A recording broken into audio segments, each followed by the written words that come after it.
Good morning, everyone. Good morning, Quinn. Good morning. People are rolling in, but it's 9 o'clock. We like to try to keep things tight, so we'll get going. How's everyone been for the past year?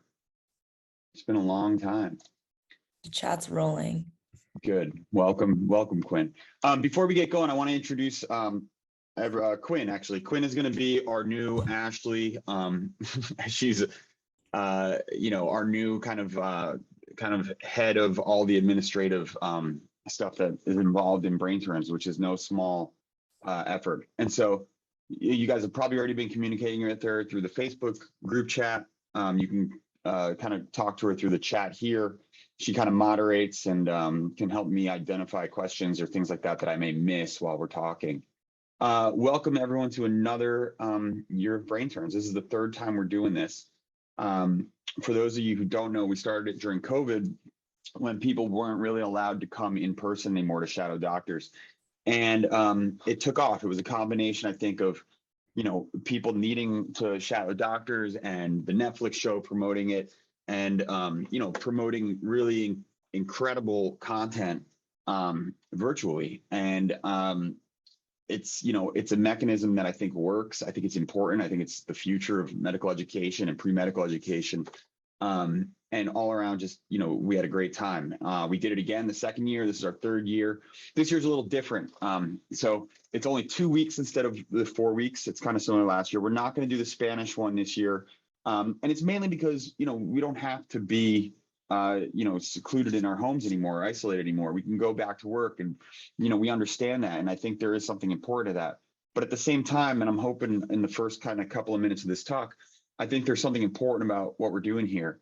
And so I want to extend a big thank you to all you for registering and coming along. We've got an incredible 2 weeks ahead of us.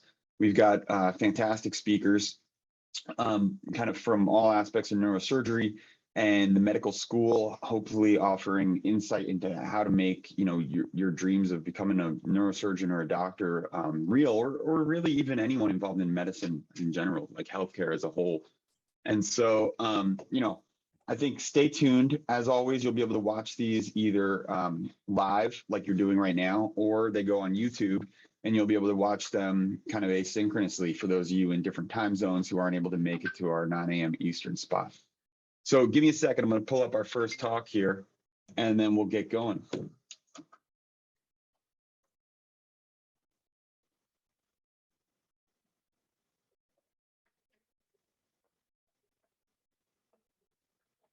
So let's see, a little bit of housekeeping stuff. So first off, I think we don't have to really specify this because you're all smart and educated people, but the chat feature runs the whole time. Please, use it. You can ask us questions whenever you want, but at the same time, you want to be respectful. All right. This is obviously, a group of people who are very interested in this, and we want to make sure that everyone is respectful of everyone else.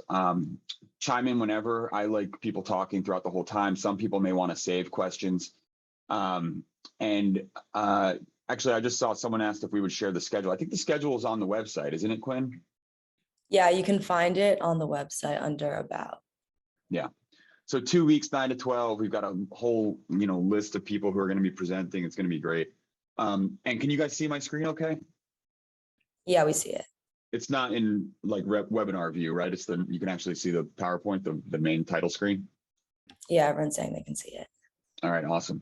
So before we get going in the neuro-oncology part, which is the first talk for brain turns, I wanted to give you guys a little bit of an update on, the importance of a situation like this, the importance of brain turns, the importance of virtual education. And this is based on a talk. Actually, it was kind of an award-winning abstract at this year's big kind of Congress of Neurological Surgeons, a big group get together. And like I mentioned, we started this during the original summer of 2020 when COVID kind of first hit. We realized students needed a place where they could, virtually shadow people.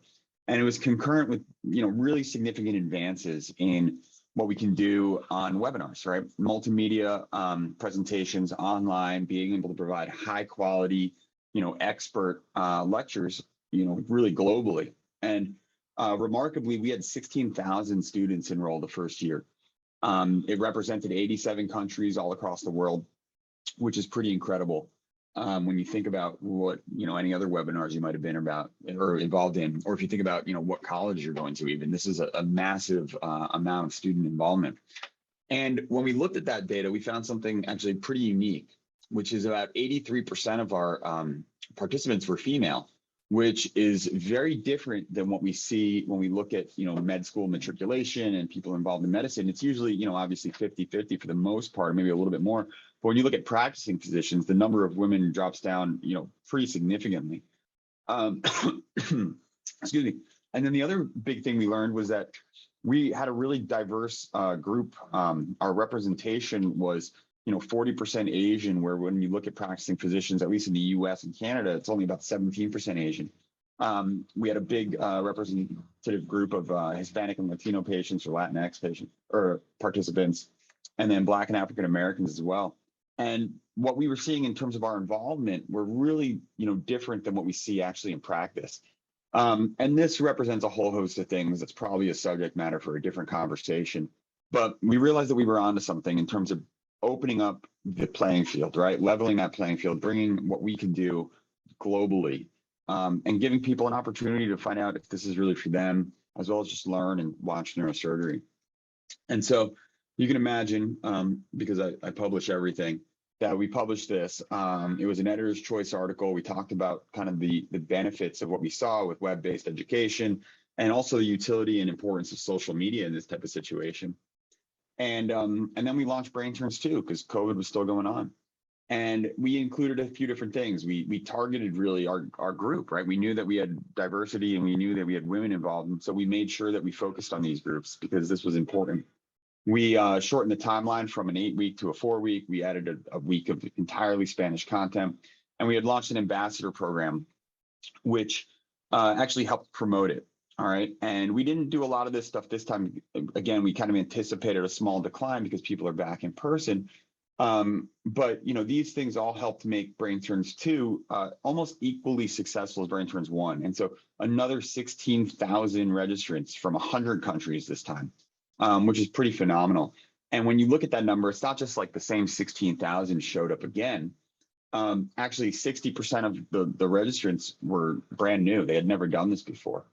The race and ethnicity breakdown was exactly the same. We had a large handful of students participate exclusively in Spanish, demonstrating the importance of really appealing to our groups specifically.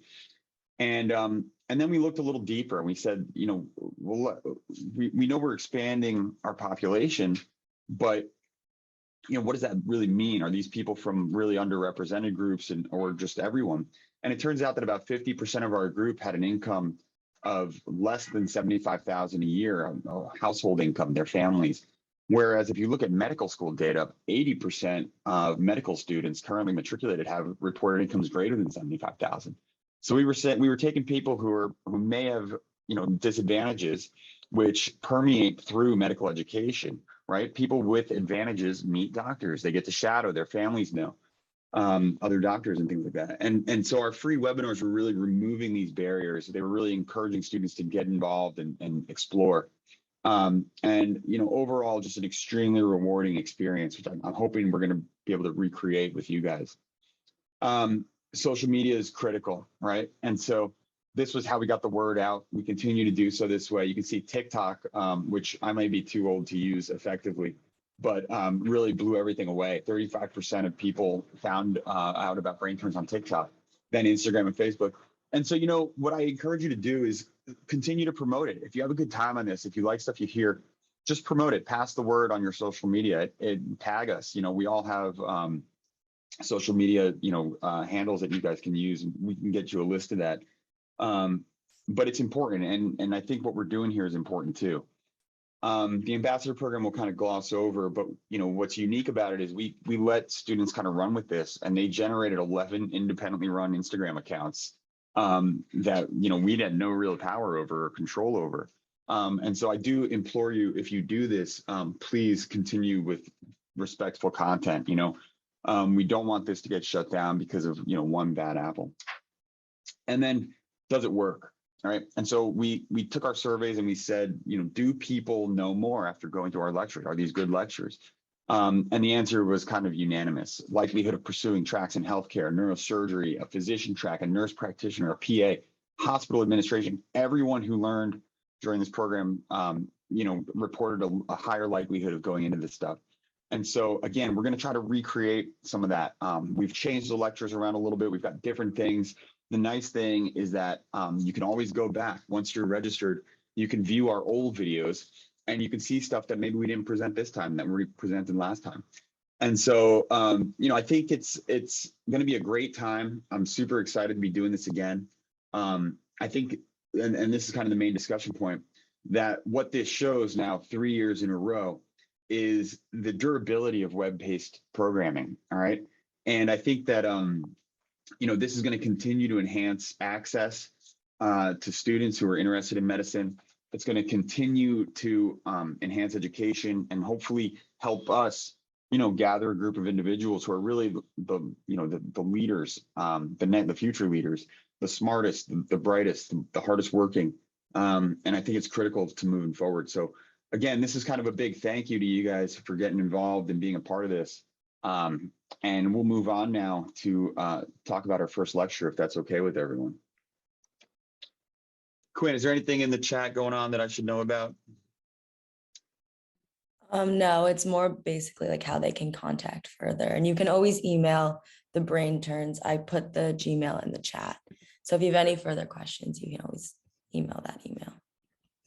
So, sorry guys, I'm responding to text messages because I am still a physician and I still have to take care of people. But anyway, so yeah, I think you guys can all see it. The certificate function this time is going to be similar to last time. A survey participation at the end. I think Quinn, you might have just mentioned this, but it'll be given out to people who complete the survey at the end of the 2 weeks. You do not have to watch lectures live to get a certificate. You can watch them remotely. We don't care about any of that stuff. It's mainly about access.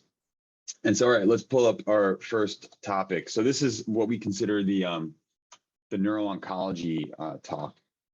And we'll have another one of these next week as well. And I'm going to do a few things. I'm going to talk to you guys a little bit about kind of advances and innovation in neuroscience or neurosurgery. And then I have a video that kind of puts that all into play. So let me see if I can pull this up here.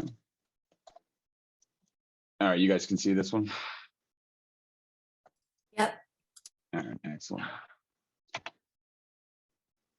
Let me see if I can make it go. Oh yeah, so technically it's not rocket science. There's a joke about neurosurgery. It's not that funny. All right, who am I? So I'm an assistant professor of neurosurgery here at Lenox Hill. I'm kind of the course director for Brain Turns. I helped kind of start this early on with Dave Langer and John Bookfar. And I'm a neurosurgeon here at Lenox Hill. I specialize in brain and spine oncology. I've actually just started a center now where we're looking at really focusing on patients with brain and spine metastases, but I'm not limited to that. I do brain tumors of all sorts, spine tumors of all sorts.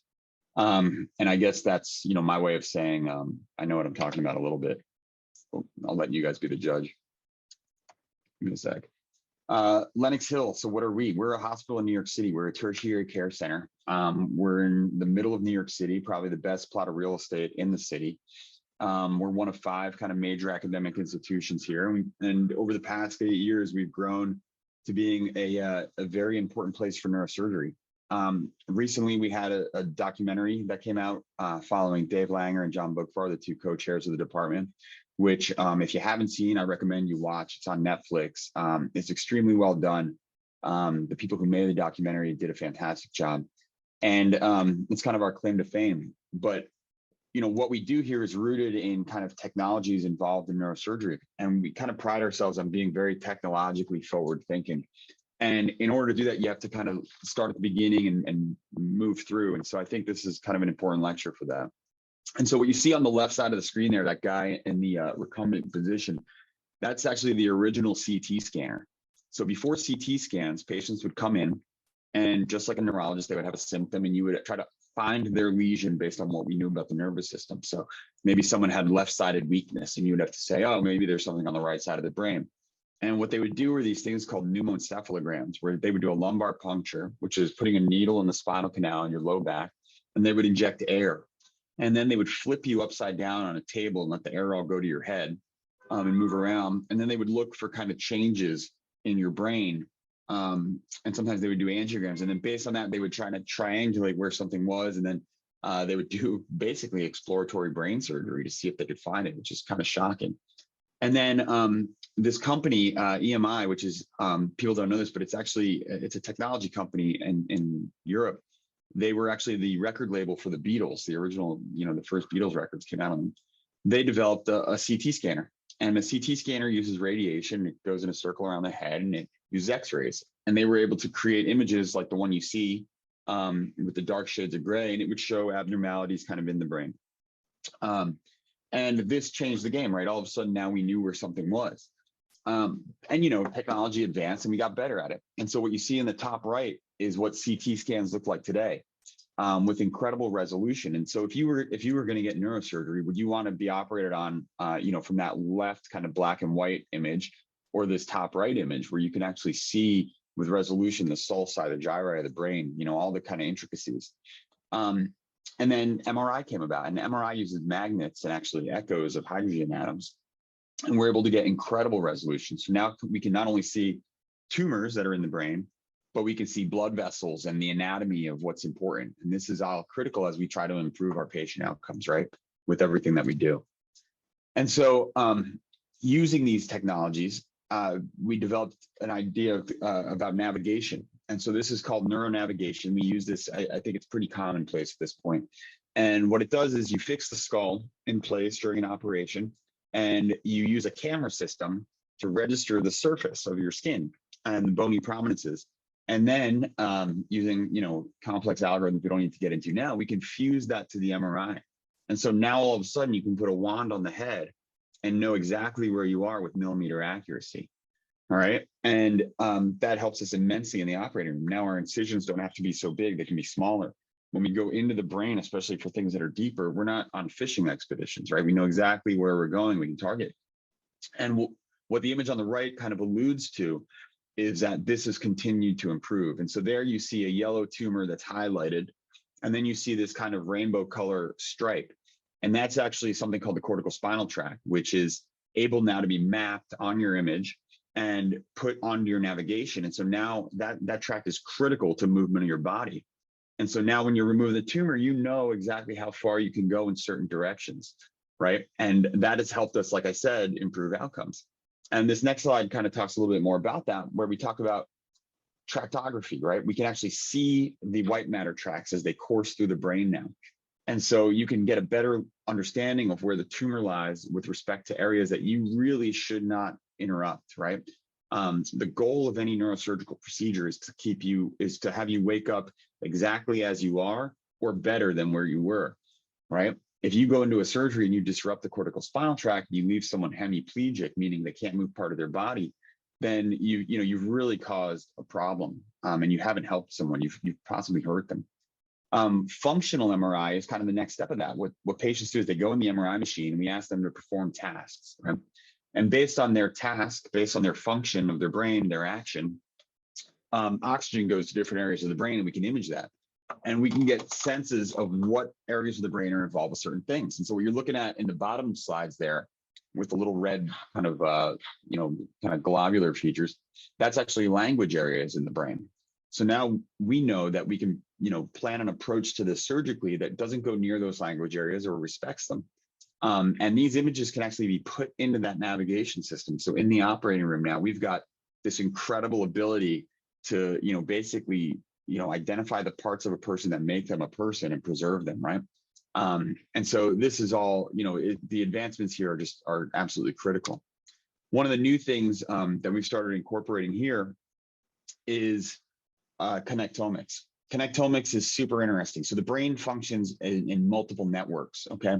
It's not just a telephone wire from one area straight down to the body. These areas talk to other areas. And this network activity, we've started to understand. And there's a group that has created some, new cloud-based technology that allows us to take a simple MRI sequence, a little bit additional to what we normally do, and produce maps like the one you're seeing here. And we're able to see these functional connections now.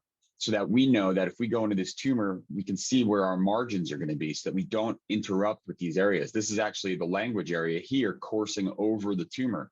So as we go higher up in this tumor towards that margin, we know that we want to, be a little more careful so that we don't disrupt someone's language. You can imagine if you take someone's language away from them, you've really kind of disrupted their quality of life.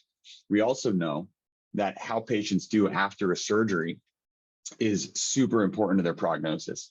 People who are injured after surgery don't do well, all right? And they don't live as long as people who come out neurologically fine, even if you take out the whole tumor in those people. And so that's all great. That's all kind of preoperative, and as we're getting set up, what we can do. But, we run into this issue, which is that sometimes the tumor doesn't look that different from the brain. And so our navigation system, although incredible, is not perfect. When you open the skull, the brain shifts and it moves. And so we needed some way to be able to identify these things in real time, not just looking on our scan, okay? Because inaccuracies can be very, very devastating. And so we developed this idea of fluorescence guidance. And there's a few fluorophores used, but what this is basically a drug given to the patient before the operation that preferentially highlights the tumor in the operation. And so the green image on the top, that's something called fluorescein, which is a drug that was actually started being used in the 1940s. And it's given intravenously, and it leaks out through what are called permeable blood vessels, basically. Tumors disrupt blood vessel permeability, and things can leach out in the surrounding tissue. And one of the things that can leach out is this dye that glows in the dark when you light it up with a certain type of light. And you can see from the image comparatively on the left to the right, on the left, it doesn't look so clear where this tumor is. But on the right, all of a sudden, you've got this incredible green delineation, and you can target that area, and you can correlate that to your navigation. And you can focus your biopsies to there, and you can focus your resection in that color. On the bottom image, this red light, this is something called 5-ALA, which we use here. This is, I wouldn't say a better drug, but it's an interesting drug. This is a drink you drink before the operation, and your body metabolizes this into a metabolite that's fluorescent in this pink shade.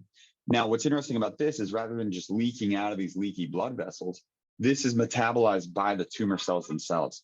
So in theory, this is a more accurate delineation of the tumor. And you can see it's this bright kind of pink color. You can see there on the left, that would be a very difficult tumor to really identify and preserve relative to normal brain. But here we're able to see this using special microscopes, and we can really target what we're doing towards it. So overall, huge benefits. And what do we know about this, right? We know that using fluorescence guidance improves outcomes. It improves volume of resection, meaning we can get more tumor out doing this, and that's been studied and shown. It improves progression-free survival, meaning how long you live before your tumor grows back or recurs in that location. It promotes overall survival, right? Improvements in overall survival. And we also know that it goes beyond what we see on the MRI. The MRI uses something called contrast, which leaks out of these leaky blood vessels, but it doesn't capture all the tumors. The tumors kind of go into the brain. I kind of view it as like, I always tell this analogy, it's like a plate of spaghetti and meatballs, where you can remove the meatball, but the spaghetti sauce is kind of in there. It's really hard to kind of scrape off. You would never be able to do that surgically, but this tells you kind of where it's going and how it goes in. So you can take a little bit more, a little bit extra. I wouldn't worry about the cost. So we're resecting this pink tumor now, but the pink tumor doesn't necessarily stop where the functional areas begin, right? We talked about how the MRI might shift a little bit. We have a general idea. Now we have everything pink. Maybe the tumor is kind of into these important areas. How are we going to stop? How are we going to know where we don't go so that we don't hurt someone? And to do that, we use something called cortical and subcortical monitoring. All right. And so in the operating room, we place electrodes on the scalp or electrodes on the brain, electrodes in your muscles in your body, and we can send messages through these electrodes, and we can constantly stimulate where not to go, right? And what you see is there's a lot of different ways to do this. So if you did it, the image here on the left, if you did it without monitoring, these are the possibilities, right? This is your tumor. You leave a giant chunk of tumor. Well, we know that's not great, right? Or you leave, a general rind of tumor, or you go too deep and you disrupt these, purple super important tracks, and you give someone a deficit, which we don't want to happen, right? So what we do is we stimulate through an instrument. And at Lennox, actually, my monitoring guy and I devised a system where we use our suction, which is just a standard operative tool, and we electrify it and we insulate it. And you'll see some video of that later. And we're able to get down to a margin of about 5 millimeters of tissue. And we can do, a safe maximal resection where we can identify these pathways, get extremely close without disrupting them, as well as minimize the tumor burden, right? And, this is a super, important game changer in terms of how we do safe surgery, and it's critical to what we do. So the other part of this, which I'm sure everyone's seen on TV, is if it's a region that's super important, like language, where we can't just stimulate your brain, right? Language is a super complicated human, feature. We wake patients up and we're able to monitor them while they talk and operate while they talk and find these lesions. And the language area, it turns out, has two real big parts and the connections in between. There's an area up front, which handles your ability to produce speech, meaning to form the words that have to come out, to coordinate your airflow and your tongue movements and all those things. That area, since it's primarily muscular in nature, we actually probably can monitor asleep. And here actually at Lennox, we kind of devised a method where we can stimulate and record from the muscles of both vocalization and mastication. And we can use that special suction I was telling you about that's shown up where it's on the next page, I think, to actually see those areas. But in general, what we do is we map out the brain like this, where we find these areas that produce or disrupt speech, and we monitor them, we label them, and then we do our resection to be sure to not interrupt those. And this can be done with people playing guitar. This can be done for just language mapping. And awake surgery is a pretty incredible thing. And so this is what I was talking about, where this is my special suction here in the top left with the red kind of insulation around it. And we're able to, go into the tumor and get to that area that corresponds to language function. And we are able to stimulate it. And we're able to see, the right face twitching as we get close. And then we're able to slowly inch our way forward till we get to that last rind of tumor. So we know we're leaving the least possible amount of tumor left. And this is a game changer. This means our patients wake up safe, which is critical. So we're in the operating room and we have our tumor, and now we say, well, what is it, right? So we send it to our pathologist. We send a little chunk, and they do what's called a frozen section. A frozen section involves them freezing that tissue, cutting it, and then looking under a microscope to see what exactly it is. So it's 2022. Everything's awesome now. It's the future. And so what we have is this stimulated Raman histology unit, which was developed out of Michigan. The kind of head of it now is at NYU. And what it does is uses basically a laser, and it's able to create images that look just like what you would get from a pathologist on a slide.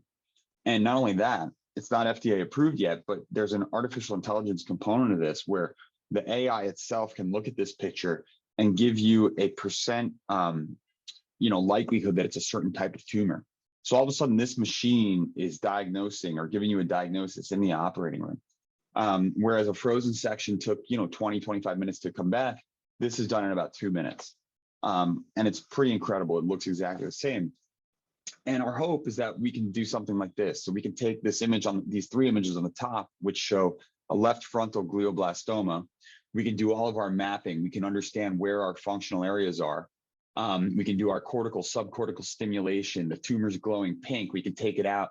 We can get an immediate diagnosis, so we know if we have to go further or beyond our resection cavity. We can look at the margin and send that. And rather than waiting 25 minutes in a 3-hour surgery, in 2 minutes, we know if there's residual tumor, we have to go even further. And we end up with an image like the one below, where we get a gross total resection of this tumor. The patient wakes up at his neurologic baseline, and we've optimized him for his treatment. And while we can talk about the outcomes of brain tumors, in a later date and for a long time, what we've done surgically is optimized the future care of this patient. What's called an oncofunctional balance. We've kind of treated the cancer and maintained their function at the perfect balance, so that we know we're going to give them the best possible outcome. And so, what else are we doing? What else can we do, right? So typically we monitor these patients with MRIs every few months or so while they're under treatment and things like that. And so recently, we've started revisiting some old technologies in an effort to make them kind of help us. And so these implants, they're called sonolucent implants. They're clear, sterile plastic that we can put in the bone flap like you see up here. And they allow us to use ultrasound, which is an extremely cheap method of visualization that's been used for probably 100 years. We can put it right on the scalp, and all of a sudden, in our office, we can see into the brain. And while it doesn't have the resolution of an MRI, we've started using this here, and we're looking at whether or not we can see features of the tumor that demonstrate progression without needing to go for an expensive MRI. An MRI costs like $1,500. This is, literally, you buy the ultrasound machine and that's your investment, right? And so these are some of the things that we're doing in the actual surgery now that we can kind of follow with postoperatively. And then what we talk about a lot is that, especially for certain types of brain tumors like gliomas that are intrinsic to the brain, we don't have cures. And so we have to think about how we're going to treat patients after the surgery, right? We talked about that oncofunctional balance. Now we have a patient set up to benefit. So how do we really treat them, right? Surgery at the end of the day is not, it's not curative. If you think about, the art of medicine, or, kind of like the art of war, we're attacking an extremely complicated enemy with, steel and string, a scalpel and some suture. And it doesn't make sense to do that necessarily because we've advanced so much in so many other things. And so clinical trials are where, neurosurgeons are able to contribute to the treatment of these diseases and collaborate with molecular biologists and oncologists and radiation oncologists. And so one of the treatments we do here is intraarterial. It's really pioneered by John Bodvar, who's my senior partner here as a brain tumor specialist. And it allows us to put catheters in your arteries and tunnel those catheters all the way up to your brain and inject chemotherapy into the blood vessels that go to the tumor. It's like cutting off the supply chain, really, or at least treating through the supply chain. And he's published this. It's actually gone to what's called a phase 3 trial, which is a trial now where we're enrolling patients to actually see what the real outcomes are in a large cohort. And you can see, though, pretty remarkable evidence here. This is in the publication. In the top image here on the left, you can see this, glioma in a region of the brain called the thalamus. That's really, it's not surgically accessible. To do surgery here would cause severe deficits to a human being and really compromise their quality and overall survival. But you can see that with treatment, the tumor has basically shrank away. And so, this is, not an outlier, but this is a one type of patient that will benefit from this. And the studies that we need to do are going to find out who exactly those patients are, so that we can bring this treatment to them when they're diagnosed with something like this. And so it's, it's absolutely critical to the advancement of medicine. And it's, part and parcel to what we do as neurosurgeons is work on the other side of this. Another thing that we do is something called gamma-tile therapy. Gamma-tile is very interesting. Gamma-tile is a form of radiation. It's called brachytherapy, where what we do is we actually take the radiation, and instead of shooting it through your head, like what happens normally, where you can influence the wound and you can impair healing and cause hair loss, things like that. Here we put the radiation right in the brain. So in the operating room, these little, stamp-sized squares have actual radioactive seeds in them called cesium. And we're able to line the cavity, the resection cavity, with this, and you get very, very high dose treatment, higher than what you can get normally, right to the resection cavity immediately at surgery. Whereas normally you have to wait about 4 to 6 weeks for radiation so that the wound heals and the patient recovers.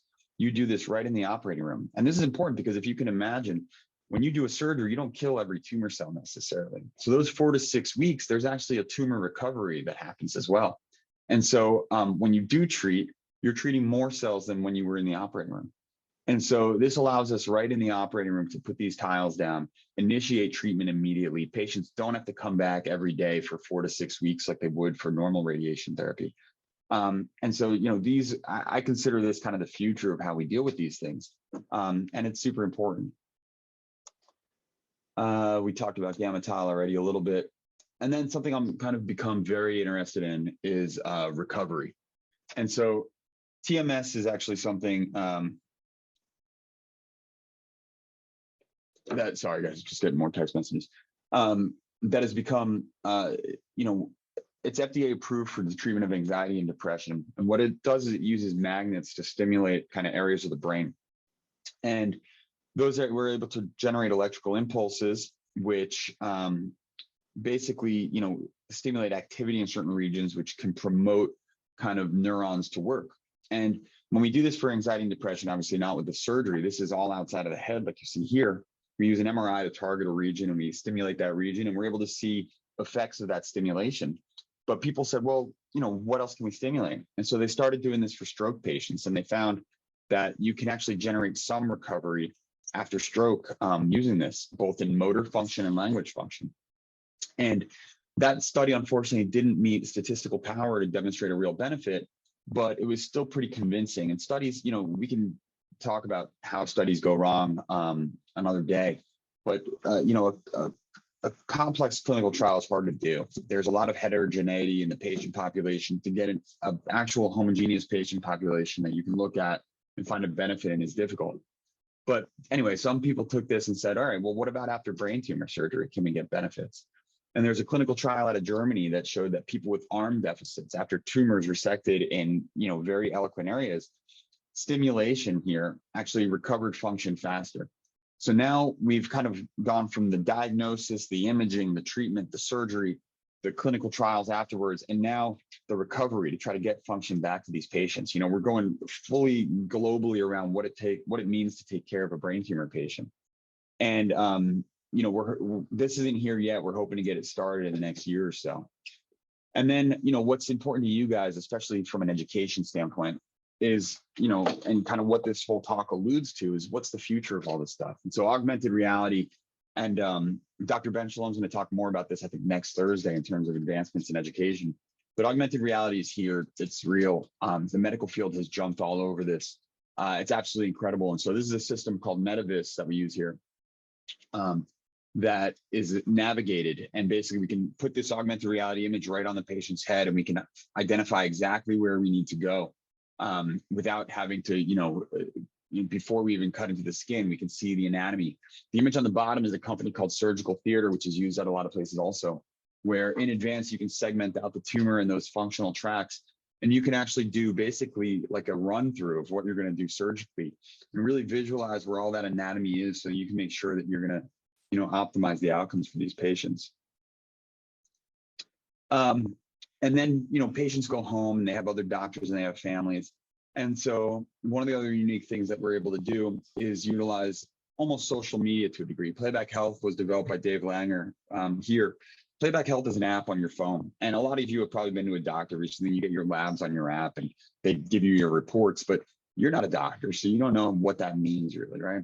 So with Playback Health, we're able to take those labs or the images or our patients' MRIs, and we're able to record over them and deliver a video, all right, where we're actually explaining it. We sometimes record the entire visit where we discuss surgery. And people have looked at this, and we know that most people forget a large percentage of what is said during their doctor visit. You're dealing with a brain cancer, you're scared. And so you kind of miss a lot of the key points. And so with this, we're able to deposit it right on your phone. It's stored. You can share it with your family members, your other doctors. It's a way to kind of cross bridges and make sure that, this multidisciplinary care, meaning that every doctor involved in your care and your whole family is on the same page with what we want you to know, right? And this is, absolutely critical, I think, to the future of medical care and how we move forward. Just like social media was critical to brain turns, and just like how, being a webinar-based educational seminar, we're able to send information globally and easily, right? And I think this is, obviously kind of the future of what we do here is to kind of globalize everything. And I think, this is kind of a good baseline for how we understand what you guys are going to learn about the next 2 weeks, how we incorporate what we know about medicine with kind of the future of tech and the future of kind of what neurosurgery is going to look like. And so I think that's the end of this talk.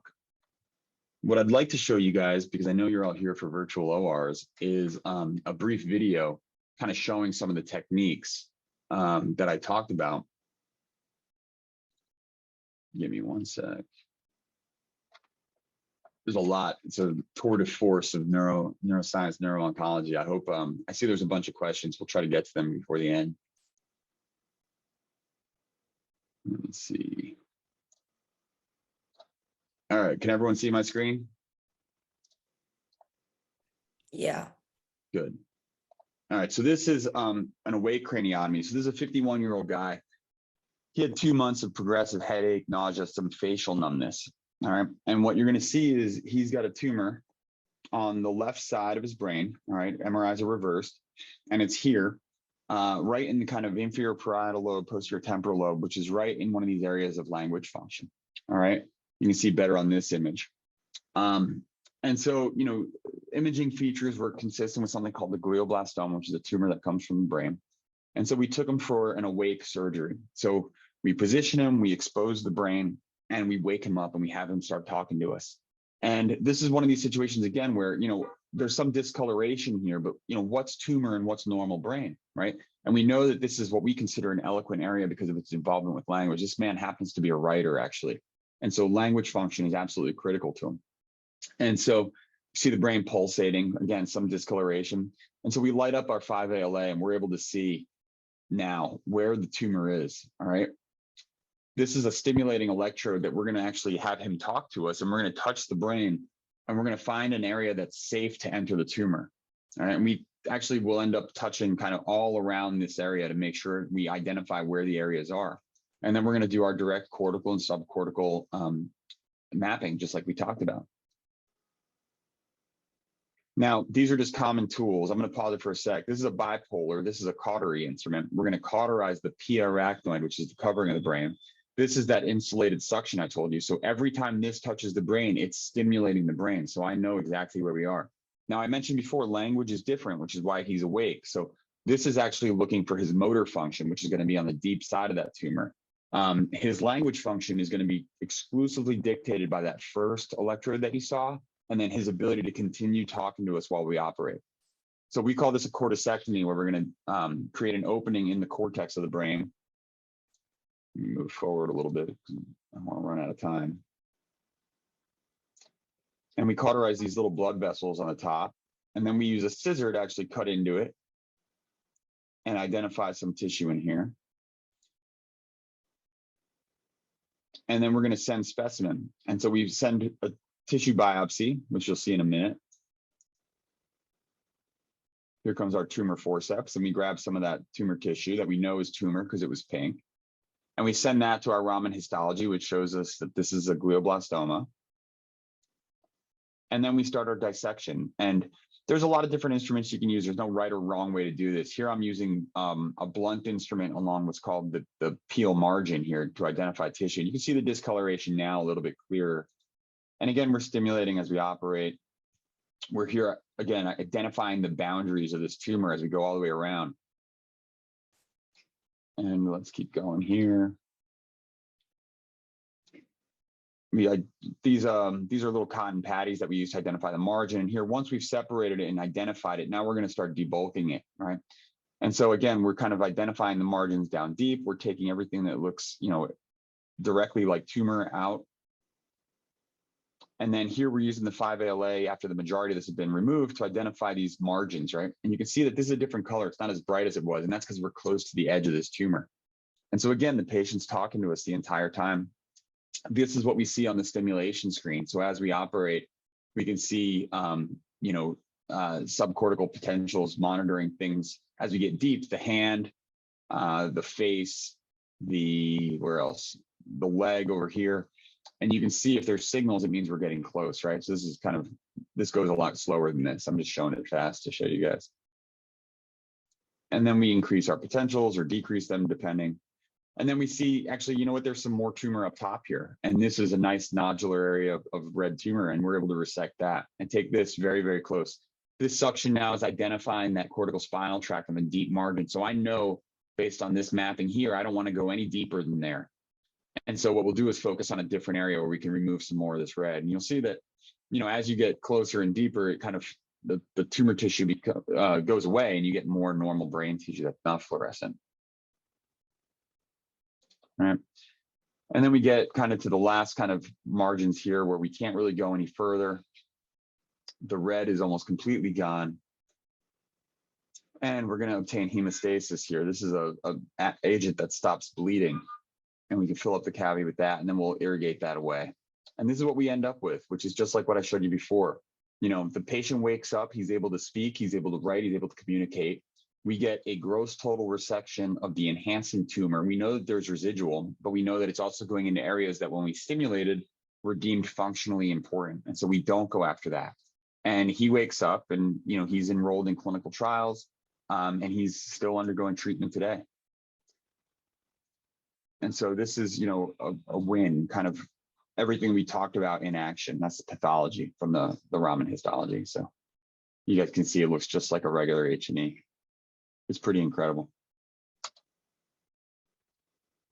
All right, so yeah, that was cool. That was a lot.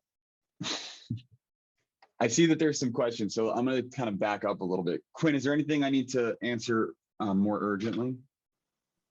No, I think we're good. Everyone just asked different questions. Like there wasn't like one that. All right, let me scroll through. So gamma tiles actually dissolve. They get absorbed into the brain. You don't need to reserve them, remove them at some time. Tumor in the thalamus, what treatment methods of surgery is not possible? Unfortunately, they typically get a biopsy, and then they get enrolled in either clinical trials or they just undergo standard of care, which is chemotherapy and radiation. Here, actually, I would argue that the intraarterial therapy for thalamic lesions is pretty brilliant. I think our best outcomes have been in these patients. It probably has something to do with like an end artery phenomenon where the arteries that we target are fewer and more specific to those regions. Do sonillucent implants pose any risk to patients? Not really weakening of anything. It's more about a foreign body. And so you can get infections. We've only seen, I think, one in the past kind of 3 years or so. But for the most part, extremely safe. We use implants all the time, plastic implants. We remove the skull sometimes for trauma cases. And so in those situations, we have to come back and we have to replace it with something. So we 3D print the plastic implant. So this is something we're very used to, and it's very common. How much time does the fluorescent dye stay in the brain? It's a great question. You know, it probably about 2 days, realistically. The initial surgery happens about 4 to 8 hours after the initial drink. But there have been a few case reports of people operating the next day and the tumor tissue still fluoresces. Now, you know, the optimal time, no one really knows, but it would be worth studying to know what the time peaks are. I think it's fairly well known from non-human data anyway, that it's probably about 6 to 8 hours is the best time to do it, where you get the highest fluorescence. I see a lot of yeses. I see a lot of that's cool. How do you remove the residual matter? If you're talking about brain tumor, you don't. Unfortunately, again, you kind of do your best and then you leave it to treatment, chemotherapy and radiation. Every surgery is different. Someone asked how long. Sometimes it can take an hour. Sometimes it can take 6 hours, 7 hours. Depends how complicated what you're doing is. What else? I hope you guys are enjoying it so far. This is a real tour de force kickoff. Someone asked about the name of the new treatment by Dr. Bofar. Intraarterial, he uses Avastin, but I wouldn't focus so much on the drug. I think the idea of intraarterial therapy is the really important thing. The idea of cutting off that supply line or treating through the supply line, that's the real critical portion of that there. Ultrasound waves pass through plastic without an issue. They don't pass through bone without an issue. Can you do an entire surgery with the 5-ALA? Do you turn on and off? So actually, that's a great question too. So microscopes, the original microscopes this was designed on, the light is actually very dark. It's very, very difficult to operate while under the pink light because you can't see blood vessels. And any blood that comes out obscures your view. We use something called the Orbi exoscope here. An exoscope it kind of looks like this coffee cup. It sits right above your head and it's a camera and it displays in digital display. It's a digital high def image. And when we use 5-ALA with that, actually because of the digital enhancement, it's just better. And you can actually operate with the pink light on like you saw. You're rarely going to see videos like the one I just showed you where you can actually do the operation with the pink on. It's usually a little bit difficult to do that unless you're very, very skilled with it. So I typically leave it on for a duration of the procedure. Some people go back and forth. Remember, we're trained in how to do this. The fluorescent agent is an insurance policy. It's belts and suspenders, right? It's how do you want to be wrong by not turning it on? When we do hemostasis during surgery, we're depriving areas of the brain. Not really, no. We're usually the vessels that are bleeding, we're going to the tumor itself. The imaging name for the brain connections, we call it a connectome. The company is called Omniscient. It's called QuickTome. Are there situations where you take out the tumor regardless of damage? Yes and no, there probably are. I think that typically involves a very, very frank and thorough discussion with the family, as well as the patient about what you're going to do to them. There are things worse than death, and so that's when the job gets serious. And I think it's a little off topic for what we're talking about. Yes, I use cortical and subcortical neuromonitoring. We monitor both.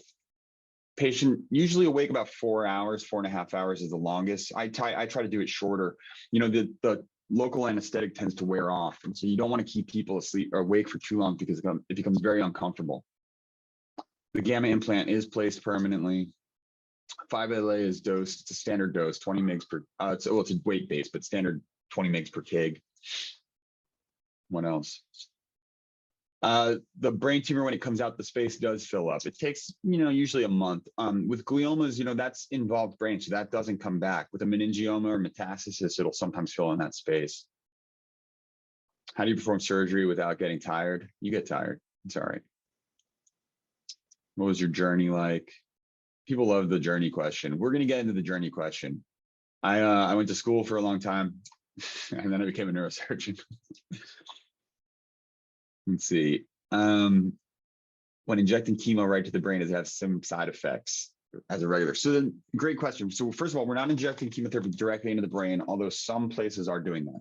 We're injecting it into the arteries that go to the brain. When you put chemotherapy in an artery rather than in a vein, you get a higher kind of first pass filtration through the liver when it goes through. So hopefully most of it goes right into the tumor, and then the liver passes it faster. When you go into a vein, it has to go through the heart, cycles through the whole body. So in theory, you should be reducing systemic side effects because you can give a stronger dose actually, but through the arteries instead. Photo bleaching is a real phenomenon, although it's pretty uncommon. It takes about, you have to be exposed for more than 15, 20 minutes in order for it to happen. And the degradation rate is very, very low if you look at the data. What else? While you were disconnecting tumors, cutting surface, will it damage blood vessels? Yes, you cut blood vessels, hopefully just the tumor. But again, this goes hand in hand with what we're talking about is if you're in an area where you think you're gonna cause a problem, you slow down, you don't do it. And then can imaging help you identify the tumor? Imaging helps, but again, navigation can move. What else?